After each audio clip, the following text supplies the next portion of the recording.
শারদোৎসব উপলক্ষে কমলপুর মধ্য শহরের বনেদি আপনজন ক্লাবের দুর্গাপূজাকে সামনে রেখে প্রতি বছরের ন্যায় এবছরও নানা সামাজিক কাজে যুক্ত হয়ে স্বচ্ছ ভারত সাফাই অভিযান, শিশুদের বসে আঁকো প্রতিযোগিতা আয়োজন করে শনিবার ক্লাব কক্ষে রক্তদান শিবিরের আয়োজন করে।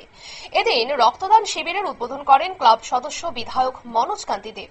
উপস্থিত ছিলেন চিকিৎসক শুভেন্দ্র দেববর্মা, আপনজন ক্লাব সম্পাদক অবসরপ্রাপ্ত শিক্ষক প্রশান্ত বিকাশ ঘোষ, সহ সম্পাদক বান্টি চৌধুরী, মহিলা পূজা কমিটির সম্পাদিকা নিবেদিতা চক্রবর্তী সহ প্রমুখ।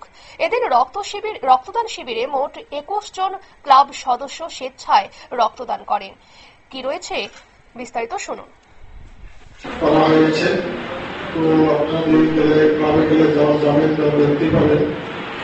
বিশেষ করে সাংবাদিক বন্ধুদের অনুরোধ করছি, আপনারা অবশ্যই ক্লাব পরিদর্শন করবেন, পূজা পরিদর্শন করবেন, আপনাদের আমন্ত্রণ রইল। সেই সাথে আপনাদেরকে আপনজন ক্লাবের পক্ষ থেকে কমলপুরবাসীকে আমি আন্তরিক শ্রদ্ধা এবং অভিনন্দন জ্ঞাপন করছি। শারদীয় শুভেচ্ছা জানাচ্ছি সবাইকে। আসন্ন পূজার দিনগুলোতে প্রত্যেকের ভালো কাটে এবং প্রত্যেকে যদি সুস্থ থাকে।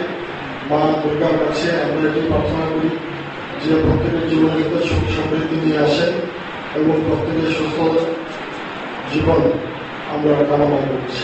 তো এই ধরনের রক্তদান শিবির সত্যি প্রশংসা রাখে, শুধু আপনাদের ক্লাব নয়, আমি দেখেছি এবার আপনারা শুনলেন তাদের বক্তব্য।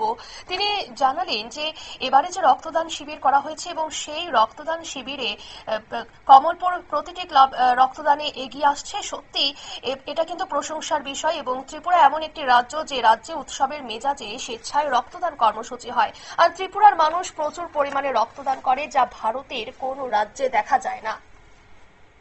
নিয়ে নিচ্ছে ছোট্ট একটি বিজ্ঞাপন বিরতির সঙ্গে থাকুন।